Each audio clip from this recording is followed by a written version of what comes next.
देखो, इस वीडियो में हम बात करने जा रहे हैं नक्सीर के बारे में। जैसे नॉर्मली आपने भी कभी देखा होगा कि नाक में से ब्लड आना स्टार्ट हो जाता है, छोटे बच्चों में ज़्यादातर होता है, जिसको हम नोज़ ब्लीड कहते हैं। ठीक है, इस वीडियो में हम एजुकेशन पर्पज़ के लिए देखेंगे कि एक्चुअली में नक्सीर या नोज़ ब्लीड्स क्या होता है। जैसे नोज़ ब्लीड या नक्सीर हम कह देते हैं, इसका मतलब होता है कि ब्लड आना हमारे नाक के अंदर से। ठीक है, इसको हम अगर मेडिकल टर्म देखी जाए तो एपिस्टैक्सिस, एपिस्टैक्सिस, ठीक है, एपिस्टैक्सिस कहा जाता है। नोज ब्लीड भी कहा जाता है, नक्सीर भी कहा जाता है।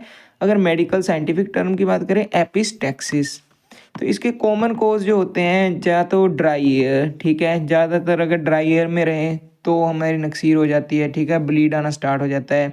या इंजरी हुई है नोज़ के अंदर, या पिकिंग द नोज़, जैसे ये छोटा बच्चा कर रहा है ना, अपनी उंगली डाल रहा है नाक के अंदर, या ऐसे हो जाता है, इसको पिकिंग द नोज़ बोलते हैं। जब ब्लड प्रेशर बहुत ज़्यादा हाई हो चुका हो उसकी वजह से आ जाता है। ठीक है, या कोई एलर्जिक रिएक्शन हो गई हो उसकी वजह से, या कोई भी इन्फेक्शन हो गया हो हमें, या नाक में कोई इन्फेक्शन हो गया हो उसकी वजह से ब्लीडिंग आनी स्टार्ट हो जाती है। ये दो तरह की होती है। ठीक है, टाइप ऑफ नोज़ ब्लीड्स, जो जो हमारी नक्सीर होती है, ये दो तरह की होती है, एंटीरियर एंड पोस्टीरियर। एंटीरियर होता है जो बाहर बाहर की तरफ, जो हमारा फ्रंट ऑफ द नोज होता है ना, उसमें अगर आना, ब्लड आना, उसको हम बोलते हैं एंटीरियर ब्लीडिंग या एंटीरियर नोज ब्लीड। ये मोस्ट कॉमन होता है कि बाहर बाहर की तरफ ही रहना। पोस्टीरियर होता है कि अंदरली side, back of the nose, nose के बिल्कुल अंदरले हिस्से में ब्लीडिंग आने स्टार्ट हो जाना, जो एक सीरियस कंडीशन मानी जाती है, उसको हम पोस्टीरियर ब्लीडिंग बोलते हैं। ठीक है, अगर फर्स्ट एड की बात करें नक्सीर के टाइम या नोज ब्लीड्स के समय, तो एक तो सिट अपराइट, जैसे ये बंदा बैठा हुआ है, sit upright and lean forward. ये बैकवर्ड है, ये गलत है। ठीक है, ऐसे नहीं बैठना, ऐसे करके बैठ जाना, लीन फॉरवर्ड, थोड़ा सा आगे को झुक जाना। फिर pinch the soft part of the knows, ये जो हमारा नोज का सॉफ्ट पार्ट होता है ना, ये जो नीचे जो बंदा है, ऐसे अपना थोड़ा सा पिंच कर लेना, थोड़ा सा दबा देना, ज़्यादा नहीं, थोड़ा थोड़ा दबा देना, ताकि जो ब्लीडिंग रुकनी स्टार्ट हो जाए। ठीक है, जहाँ ब्रीथ करो माउथ से, इसको थोड़ा सा दबा के नाक को माउथ से अपने ब्रीथिंग करो। ठीक है, कोल्ड कंप्रेशन, कोई भी ठंडा पानी का कपड़ा जो भी है उससे हम अपना ठंडक पहुंचाओ अपने नाक को। ठीक है, हमें क्या नहीं करना, देखो ऐसे नहीं है बिल्कुल पीछे को, ऐसे जैसे ये पीछे को हो गया ना अपना नाक पकड़ के, ऐसे बिल्कुल नहीं होना, पीछे को बैठना नहीं है। ठीक है, लेटना नहीं है, बिल्कुल फ्लैट लेट जाना, ऐसे नहीं करना हमने।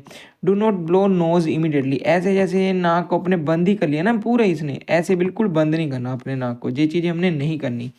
प्रिवेंशन कैसे कर सकते हैं हम, अपना बचाव कैसे कर सकते हैं, कि अपना मॉइस्ट रखें, जैसे हमने बोला ना कि गीला गीला कपड़ा उसको यूज़ करें, या कोई भी गीली चीज़, ह्यूमिडिफायर आ जाता है जो हमारे नोज़ को ऐसे तेली तेली सा, या गीला गीला या पानी पानी सा रखे, जिसकी वजह से जैसे बोला ना कि ड्राई होने की वजह से भी होता है ये, इसलिए।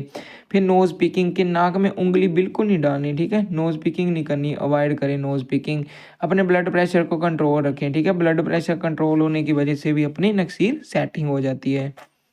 फिर डॉक्टर को कब दिखाने की ज़रूरत है, वैसे तो ये नक्सीर या नोज़ ब्लीडिंग जो नॉर्मल होती है, बट अगर आपको लगे कि 20-25 मिनट हो गए हैं या हाफ एन आवर हो गया, ब्लीडिंग स्टॉप नहीं हो रही, तब डॉक्टर के पास जाओ। जब बहुत तेज़, बहुत ज़्यादा रुकने ना रुकने वाली ब्लीडिंग हो रही है, तब डॉक्टर के पास जाना।